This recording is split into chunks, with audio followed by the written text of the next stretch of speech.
Good Monday morning, Vital Men. It's good to be with you again on your Monday and the beginning of your work week. Today we're going to talk about what it means to have the cost of running. There is always a price. And a lot of times we live in such a culture as today that it's easy to, for instance, in your faith, if things don't go well, you can run. In your marriages, we find it easier and easier. If it's not going well, you can run. Raising kids, it's a tough place to be as well. If it doesn't go well, you can run. Same within the places of where you work. If it doesn't go well, you can run. Today we're going to look at, in Luke chapter 5, just a story of which Jesus picks his first disciples. And I love this part where Jesus meets Andrew and Peter, Simon Peter, for the first time. And these men, they're out fishing. And they spent the whole night fishing and have caught nothing. Man, how frustrating would that be? You work all night long, and then you come to shore, and your nets are empty, and you have nothing to show for the whole night that you spent out on the open sea. In the Sea of Galilee, they catch a lot of small fish. The most would be as much as 1 foot long, and if you've ever been to Israel, they call them the Peter fish. But to me, it's a lot like the fish that we can catch today of a small fillet or just a small fish. But that night, they caught nothing. And it was interesting to see Jesus meets them for the first time. And he has this multitude following him. And Jesus takes the opportunity, I believe, of every situation that he has because he sees not only ministry in it, but he also sees people's lives. So what he does is he sees these two men coming to shore, and he knows good and well that they haven't caught anything. But he steps on their boat, doesn't ask them even if he can get on their boat, and he gets on the boat, and the multitudes follow him. So what he does, he has his back against the wind, and he begins to preach and share the good news of the gospel. It's pretty amazing, how Jesus uses all the opportunities, but as well, with the wind being on his back, he was able to carry his voice into the crowd.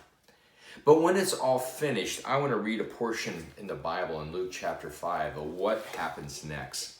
It says this: after stepping and speaking, he said to Simon, "Hey, now go out to where it is deeper and let down your nets to catch some fish." Now, it's an interesting part about this. He tells them to go back out on the Sea of Galilee, back, I would say, mid-morning to go back out. But he says to go deeper.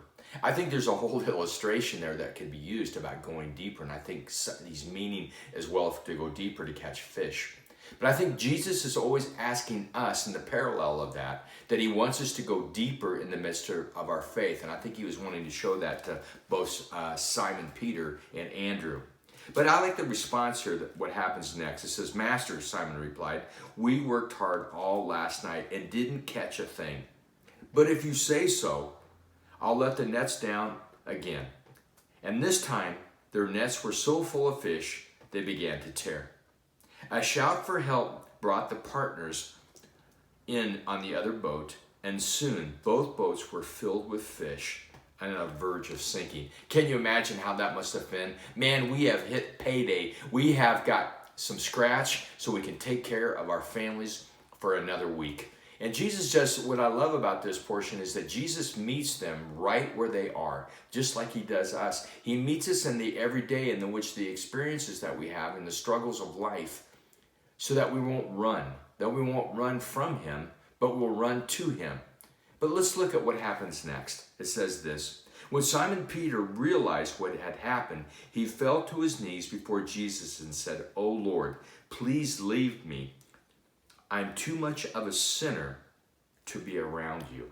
And it says, for he was awestruck by the number of fish they had caught, as were the others with him. His partners, James and John, the sons of Zebedee, were also amazed. I think at that moment that Peter wanted to run because he sees his sin. Because he's in his life, I think he's dealing with some pride issues, and he's also dealing with what I call "I can do it myself" attitude. And I can make it happen. And he realizes that he can't. And he sees that in his life, and all of a sudden he gets overwhelmed by what is going on, and he sees what Jesus did for him, and also too with the other men and the partners that were with him that day. See, Peter wanted to run. He wanted to get out of there because he knew there was something special about Jesus. But I like what Jesus does next. It says this. Jesus replied to Simon. He says, don't be afraid. From now on, you'll be fishing for people. And as soon as they landed, they left everything and followed him. That one experience about whatever happened in that moment changed their trajectory, and everything of their life changed from that moment. See, men, I think there's so much about life that makes us want to run. We want to run when things get tough. We want to run when things get hard. But it's there in those moments that we have to persevere. We have to stay in the boat and go where Jesus is calling us, because he's calling us as men to be fishers of men. I hope today that this is an encounter that you can just try to sit back. I encourage you to read this text again and just sit in the moment. What would have you have done if you would have been Simon Peter in that moment? And try to sit and look at the experience that Jesus wants to have relationship with us as well. And he's always calling us, don't run, guys. I'm calling you to be fishers of men. Men, I hope today is a good day. I pray that you fish for men as well, and stay encouraged.